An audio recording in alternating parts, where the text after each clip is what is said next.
Queridos hermanos en Cristo Jesús, es viernes después de ceniza. Les invitamos a participar de los diferentes Vía Crucis tomando las medidas de precauciones necesarias, como es el uso de la mascarilla y el distanciamiento de unos con otros. Recordemos que el virus se pasa a través de las gotitas de saliva, por eso es necesario prevenir. El Evangelio de este día está tomado de San Mateo, capítulo 9, versos del 14 al 15. En aquel tiempo, los discípulos de Juan fueron a ver a Jesús y le preguntaron: ¿por qué tus discípulos no ayunan, mientras nosotros y los fariseos sí ayunamos? Jesús le respondió: ¿cómo pueden llevar luto los amigos del esposo mientras él está con ellos? Pero ya vendrán días en que les quitarán al esposo y entonces sí ayunarán. Palabra del Señor, gloria y honor a ti, Señor Jesús.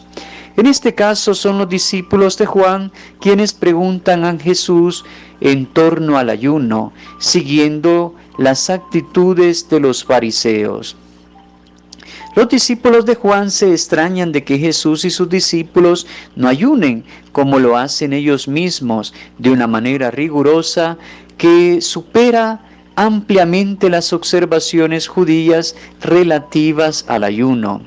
La respuesta de Jesús pone de relieve que los discípulos de Juan el Bautista no han descubierto aún en Jesús el esposo, es decir, al Mesías, porque si lo hubieran descubierto, hubieran comprendido que ahora en adelante el ayuno no tiene el mismo significado, precisamente porque tanto los discípulos de los fariseos como los discípulos de Juan el Bautista realizan ayunos frecuentes en espera de la llegada del Mesías, en espera de los tiempos mesiánicos.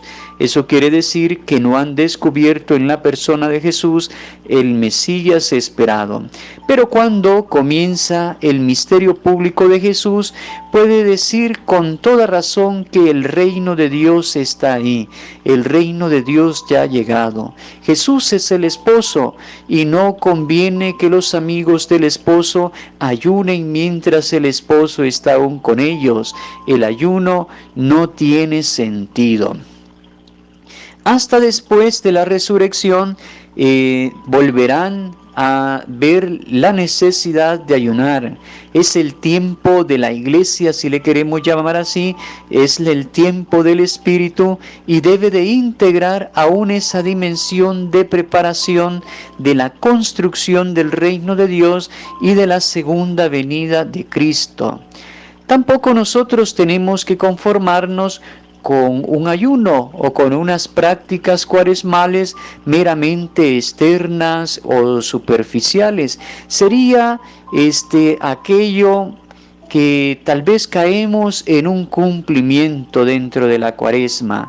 Entonces no se debe de quedar únicamente con vestir los colores litúrgicos, con los cantos propios del tiempo de cuaresma, y no realizar una verdadera práctica que tiene el sentido de compartir con los demás. El ayuno, por ejemplo, debería conducir a una apertura mayor con los demás, ayunar para poder dar a los más pobres. Si la falta de caridad continúa, si la injusticia está presente aún en nuestro corazón, en nuestra forma de proceder, entonces debemos de ir cambiando esas actitudes para poderle agradar a Dios, y en eso consiste también el verdadero ayuno cuaresmal. El ayuno cuaresmal debe de ir unido también a la caridad, a la práctica de la justicia, a la ayuda concreta a los más necesitados, a los más pobres, sobre todo practicar los valores del reino de Dios, que nos lleva a sentirnos más hermanos, más familias, más cercanos de unos con otros, y no viviendo indiferente ante el dolor y el sufrimiento de los demás. Nuestro ayuno cuaresmal no es signo de tristeza. Tenemos precisamente al novio que es Cristo resucitado entre nosotros, en quien creemos, a quien seguimos, a quien recibimos en cada momento, en cada Eucaristía, a quien festejamos gozosamente también en el tiempo de la Pascua. La presencia del resucitado tiene también su exigencia. En el caso de las muchachas que esperaban al novio, tenían la obligación de mantener sus lámparas previstas con aceite, encendidas, porque no sabían la llegada del esposo. Por eso tiene sentido también nuestro ayuno. El ayuno es la preparación, es la reorientación que continúa la vida cotidiana de cada día. Un ayuno que significa relativizar tal vez muchas cosas secundarias que nos pueden distraer por el camino. Ayunar es ejercitar el autocontrol para evitar violentarse para con los hermanos, no centrarnos tanto en nosotros mismos, más bien relativizar nuestras apetencias para dar mayor cabida a Dios, para tener un corazón más dispuesto para acoger a nuestros hermanos, a nuestro prójimo. Ayunar nos hace también más libres, más desprendidos de aquellas cosas que nos van esclavizando.